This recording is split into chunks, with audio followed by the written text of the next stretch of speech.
ಎದೆಗೆ ಸಿಡಿಲು ನಡಿಗಿದೆ.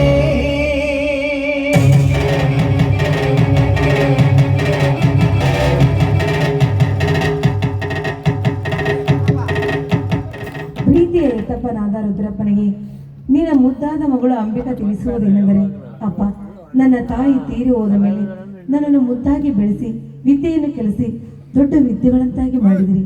ಅದು ಅಲ್ಲದೆ ನಾನು ಪ್ರೀತಿಸುವನ ಜೊತೆಗೆ ನನ್ನ ಮದುವೆ ಮಾಡಲು ಕೂಡ ಮುಂದಾದರೆ, ಆದರೆ ಈ ನಿಮ್ಮ ಉಪಕಾರ ನಾನು ಯಾವ ಕಾಲದಲ್ಲಿ ಮರೆಯುವುದಿಲ್ಲ.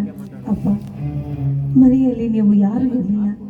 ಯಾರೂ ಇಲ್ಲದ ಸಮಯದಲ್ಲಿ ಈ ಊರಿನ ನ್ಯಾಯಾಧೀಶ ಎನಿಸಿಕೊಂಡಿರುವ ಧನರಾಜನ ಮಗ ಮಹಾಂತೇಶ್ ನಮ್ಮ ಮನೆಗೆ ಬಂದು ಈ ನನ್ನ ಶೀಲವನ್ನು ಹಾಳು ಮಾಡಿ ಹೋದನಪ್ಪ ಪಾಪಿ. ಅಪವಿತ್ರವಾದ ಈ ದೇಹವನ್ನು ಹೊತ್ತುಕೊಂಡು ಈ ಭೂಮಿ ಮೇಲೆ ಬದುಕುವುದು ಮಹಾಪಾಪವೆನಿಸಿತು. ಅದಕ್ಕೆ ಕೆಟ್ಟು ಹೋಗಿರುವ ಈ ಮುಖವನ್ನು ನಿಮಗೆ ತೋರಿಸಬಾರದಂತ ಇಂದು ಬೆಳಗ್ಗೆ ನಾನು ಆತ್ಮಹತ್ಯೆ ಮಾಡಿಕೊಂಡೆ. ಅಪ್ಪ, ಇದು ತಪ್ಪು ಅಂತ ನೀವು ಭಾವಿಸಿದರೆ ದಯವಿಟ್ಟು ನನ್ನನ್ನು ಕ್ಷಮಿಸಿ. ಇಂತಿ ನಿಮ್ಮ ಮಗಳು ಅಂಬಿಕಾ.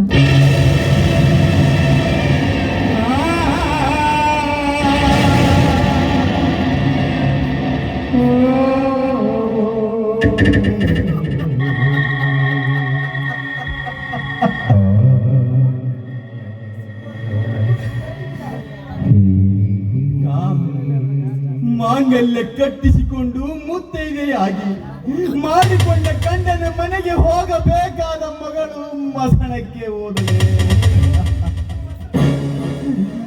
ಮಹಾಂತೇಶ, ನನ್ನ ಮಗಳ ಪ್ರಾಣವನ್ನು ತೆಗೆದುಕೊಂಡರೆ ನಿನ್ನನ್ನು ಬಿಡಲಾರೆ. ಮಹಾಂತೇಶ, ನಿನ್ನನ್ನು ಬಿಡಲಾರೆ.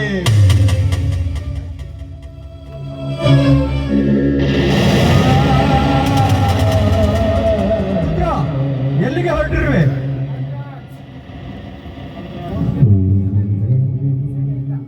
ಧನರಾಜ್, ಒಂದು ಹೆಜ್ಜೆ ಮುಂದೆ ಇಟ್ಟರೆ ನನ್ನ ಆಣೆ ಆಗಿದೆ. ದಯವಿಟ್ಟು ಮುಂದೆ ಬರಬೇಡಿ. ಮದುವೆಗೆ ಬರುವ ಮಾನವರಲ್ಲ ನೀವು. ಮಾನವರನ್ನು ತಿಂದು ತೇಗುವ ಗೋಮುಖ ವ್ಯಾಘ್ರರು. ಏನಾಗಿದೆ ನಿನಗೆ? ಮದುವೆಗೆ ಬಂದ ಅತಿಥಿಗಳಿಗೆ ಮನ ಬಂದಂತೆ ಮಾತನಾಡುತ್ತಿರುವಲ್ಲ, ಏನಾಗಿದೆ ನಿನಗೆ? ನಮ್ಮನ್ನು ಕಂಡರೆ ನಡುಗುತ್ತಿದ್ದವನು ನೀನು ಈ ರೀತಿ ಮಾತನಾಡುತ್ತಿದ್ದೀಯಲ್ಲ, ಏನಾಗಿದೆ ನಿನಗೆ?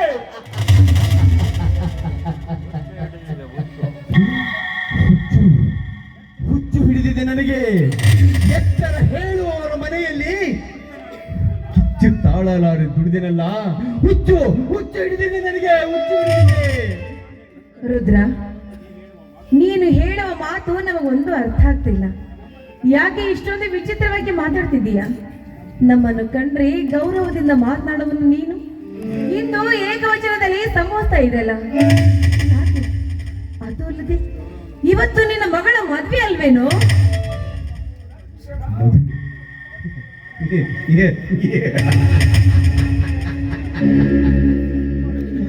ಮದುವೆ ಎಂಬ 3 ಅಕ್ಷರಗಳು ಮುಗಿದು ಹೋಗಿದೆ ತಾಯಿ. ಮದುಮಗಳಾಗಿ ಮದುವೆಯ ಮಂಟಪದಲ್ಲಿ ಕೂಡಬೇಕಾದ ಮಗಳು ಮನೆಯಲ್ಲಿ ಹಾಯಾಗಿ ಮಲಗಿದ್ದಾಳೆ.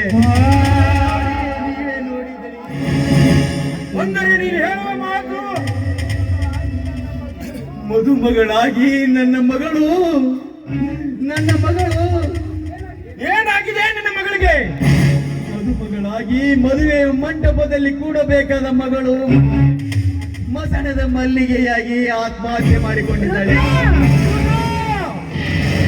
ನೀನು ಹೇಳುವ ಮಾತು ಸತ್ಯವಾಗಿದೆಯಾ?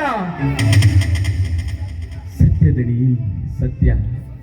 ಸತ್ತು ಸುಂದರವಾಗಿ ಮಲಗಿದ್ದಾಳೆ. ನೋಡಿ.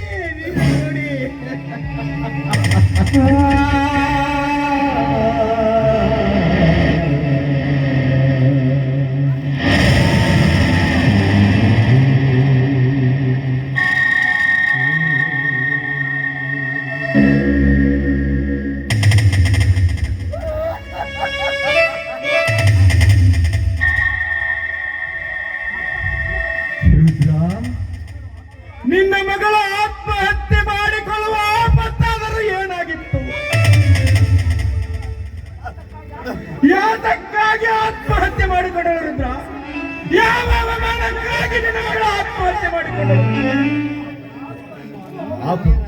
ಅವಮಾನ ಅಪಮಾನ ಎಂದು ತಂದುಕೊಂಡವಳನ್ನು ಅವಮಾನ ಮಾಡಿ ಆಪತ್ತು ತಂದೊದಗಿಸಿ ಅವಳ ಮೇಲೆ ಅತ್ಯಾಚಾರ ಮಾಡಿದ.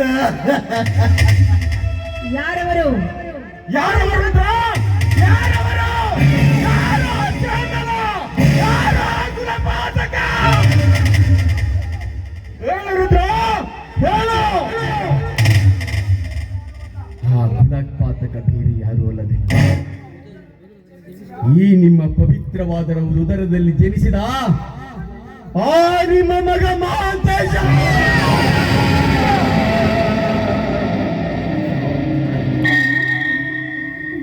ಏನು ಹೇಳ್ತಿರುವಿರಿ? ನನ್ನ ಮಗ ಮಹಾಂತೇಶ ಇಂಥ ನೀಚ ಕೃತ್ಯಗೈದನೆ.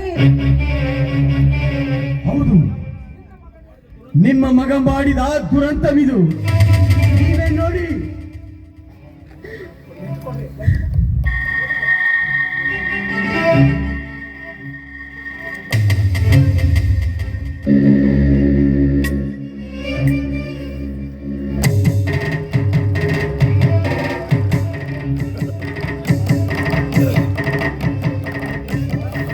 ಮಹಾಂತೇಶ,